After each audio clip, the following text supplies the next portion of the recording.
السلام علیکم دوستو، کیسے ہیں آپ؟ امید کرتا ہوں کہ خیریت سے ہوں گے۔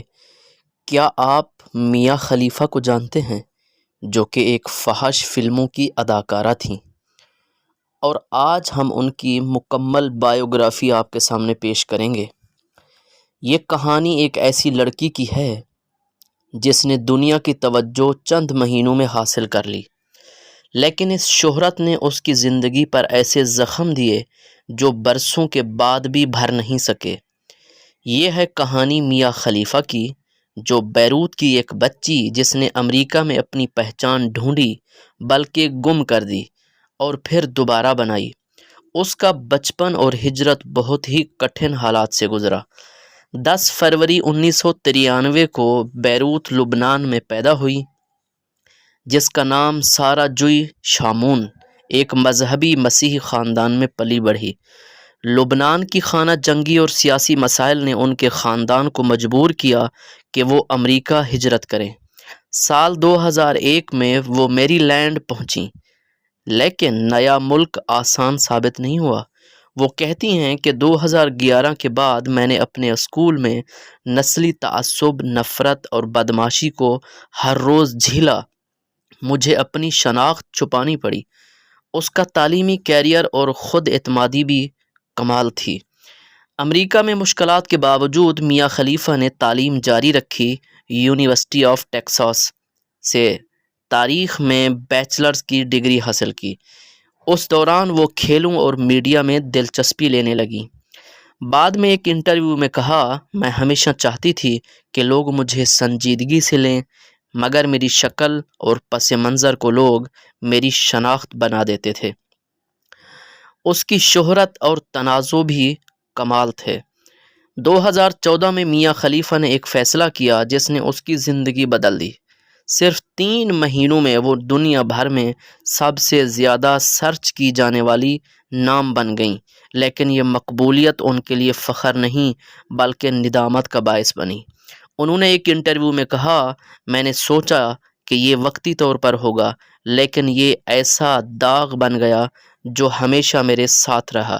یعنی جب میں نے اڈلٹ انڈسٹری کو جوائن کیا تو یہ میں نے کہا وقتی طور پر ہوگا، لوگ مجھے دیکھیں گے نہیں، پہچانیں گے نہیں، لیکن ہوا اس کے برعکس۔ اس تنازع نے نہ صرف ان کی فیملی کو بلکہ ان کے اپنے ملک لبنان میں بھی شدید رد عمل پیدا کیا۔ میاں خلیفہ نے اپنی غلطیوں کو چھپانے کی بجائے ان سے سبق لینے کا فیصلہ کیا۔ وہ کہتی ہیں، میں نے 9 سال تک تھراپی لی تاکہ اپنے فیصلوں کی ذمہ داری سمجھ سکوں اور آگے بڑھنے کی ہمت حاصل کر سکوں۔ یہ جدوجہد آسان نہ تھی۔ ہر بار جب ان کا نام سرچ کیا ہوتا، ماضی کا زخم تازہ ہو جاتا، لیکن آہستہ آہستہ انہوں نے اپنی نئی شناخت بنانی شروع کر دی۔ 2015 کے بعد میاں خلیفہ نے انڈسٹری کو ہمیشہ کے لیے چھوڑ دیا۔ انہوں نے اپنی زندگی کو نئے انداز میں ڈھالنا شروع کیا۔ یوٹیوب، ٹک ٹاک اور انسٹاگرام پر مضبوط موجودگی ظاہر کی، اپنی لائن لانچ کی اور سب سے بڑھ کر انسانی حقوق اور خواتین کے مسائل پر آواز بلند کی۔ ایک انٹرویو میں وہ کہتی ہیں کہ میری آواز پہلے غلط پہچان سے دیکھی جاتی تھی، آج میں چاہتی ہوں کہ لوگ میری باتوں کو سنیں، نہ کہ ماضی کے کردار کو یاد رکھیں۔ میاں خلیفہ کا ایک سماجی پیغام بھی ہے۔ میاں خلیفہ آج کے نوجوانوں، خاص طور پر لڑکیوں کو ایک اہم مشورہ دیتی ہیں۔ کہتی ہیں کہ انٹرنیٹ ہمیشہ یاد رکھتا ہے، کوئی بھی فیصلہ کرنے سے پہلے سوچیں کہ کل آپ کو اس پر فخر ہوگا یا شرمندگی۔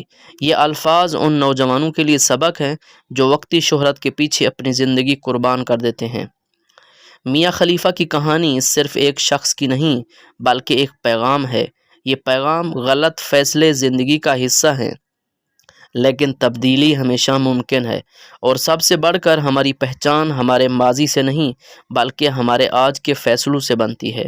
یہ ہے میاں خلیفہ، ایک متنازع نام لیکن ایک نئی امید کی پہچان۔ آپ کو پتہ ہے کہ اس نے ہر طرح کے کریکٹر نبھائے ہیں اور ہر طرح کی ویڈیو میں وہ نظر آئی ہیں، لیکن اب وہ میاں خلیفہ نہیں رہیں جو آپ کے ذہن میں ہے یا جو انٹرنیٹ پر محفوظ ہے۔ اب وہ میاں خلیفہ بالکل بدل چکی ہیں اور اپنے آپ کو ایک تنہائی میں رکھا ہوا ہے تاکہ وہ اس غلیظ دنیا سے دور رہیں۔